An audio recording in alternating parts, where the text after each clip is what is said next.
Animes estão repletos de personagens muito apelões com um power scaler extremamente quebrado, principalmente quando se trata de animes shounen ou battle shounens mais especificamente falando. E eu tenho certeza que logo de cara você lembra aí de vários muito famosos, como o Madara de Naruto Shippuden ou qualquer outro personagem de Dragon Ball.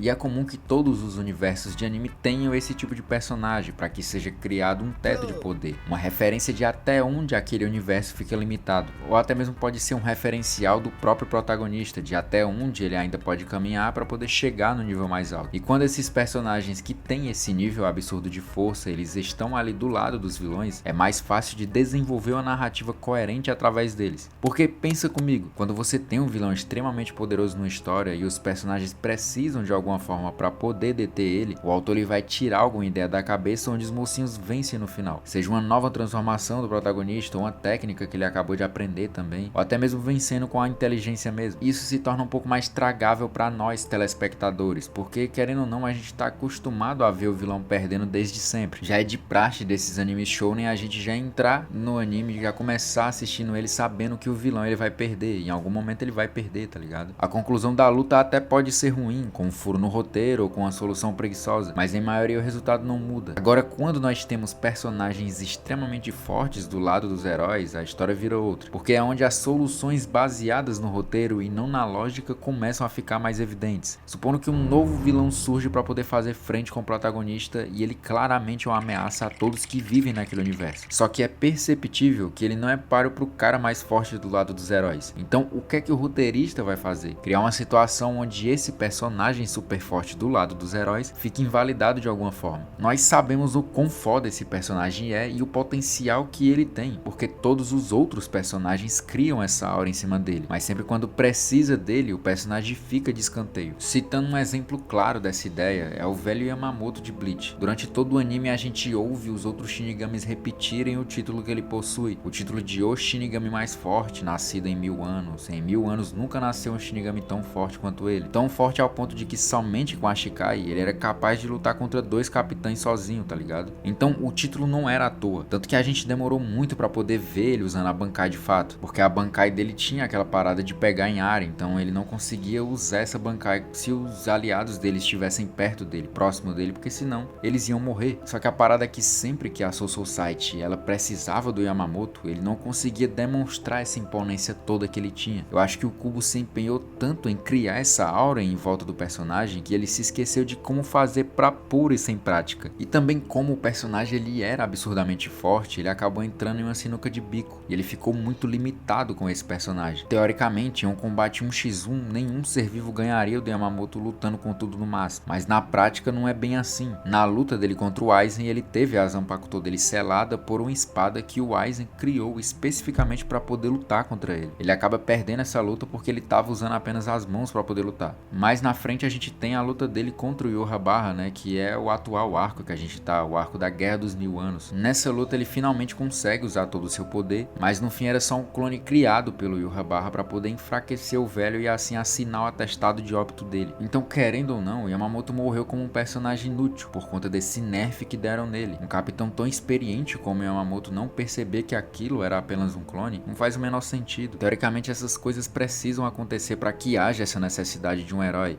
que inicialmente ele tá ali abaixo do vilão e treina para poder superar ele de alguma forma. A famosa jornada do herói, né? Um artifício da narrativa muito usado aí nesses Battle Shounens. Nesse caso aqui com o Ichigo sendo esse herói. Se o Yamamoto matasse todo e qualquer vilão que pisasse em Karakura ou na Soul Society, a história poderia não ser interessante e talvez não agradasse tanta gente. É preciso haver esse conflito, essa sensação de que o bem não pode vencer a luta. Mas isso infelizmente acaba jogando no lixo um personagem com um potencial absurdo na obra. Outro caso, só que um pouco mais recente agora, é o tão amado Satoru Gojo de Jujutsu Kaisen. E calma, antes que você me xingue, sim, eu tô dando uma roubada aqui, sendo um pouco desleal com o Gojo, tá achando ele como um personagem inútil, porque no fim das contas ele não é. Inútil é realmente uma palavra muito forte. Porém, eu acho que a trajetória do Gojo é um pouco abaixo do que poderia ser. E novamente dizendo, não é por conta do personagem, mas sim o roteiro que sempre ele procurava uma forma de de limitar as ações dele quando tinha uma ameaça. Ele não conseguiu salvar a Riko de ser morta pelo Toji, por conta que o Toji ele foi esperto e esperou o Gojo ficar cansado para poder fazer isso, fazendo com que ele desativasse o infinito, abrindo assim a guarda dele e podendo ser atingido a qualquer momento. Já em Shibuya, o Kenjaku ele usou praticamente a mesma estratégia que o Toji, ele conseguiu achar uma brecha para poder conseguir selar o Gojo em um cubo amaldiçoado, tirando ele da jogada por um tempo indeterminado, porque o Gojo ele só conseguiria sair de lá se o próprio Kenjaku desfizesse essa técnica amaldiçoada do cubo, ou então se alguém tivesse algum objeto amaldiçoado que conseguisse desfazer técnicas amaldiçoadas. E mais recentemente também contra o Sukuna, que acabou matando ele em combate. Obviamente não tinha muito o que o Gojo fazer, porque o Sukuna ele estava muito bufado por conta do Mahoraga e do outro Shikigami que estava junto com ele. E todos esses acontecimentos podem reforçar uma ideia de que o Gojo seja um personagem fracassado. Só que eu sei que essa é a ideia de Jujutsu, um mundo onde só acontece desgraça. Não importa nem mesmo se você é o mais forte. Assim como em Yamamoto, o Gojo sempre foi muito limitado nas suas lutas, por ele possuir esse título de o mais forte. Os inimigos tinham que ter alguma forma de prender ele temporariamente, ou até mesmo uma mínima brecha que ele poderia dar, já que não era possível bater de frente com ele em uma trocação de poder. Eu sei que a ideia do personagem é essa e tal, essa imagem de mesmo ele sendo mais forte, ele não é intocável, ele não é isento de perigos, e muito menos um ser imortal. E existe toda uma filosofia por trás do personagem do Gojo, pelo fato dele ser o mais forte, a solidão que ele sente por conta desse título. E sabe quem mais é o mais honrado?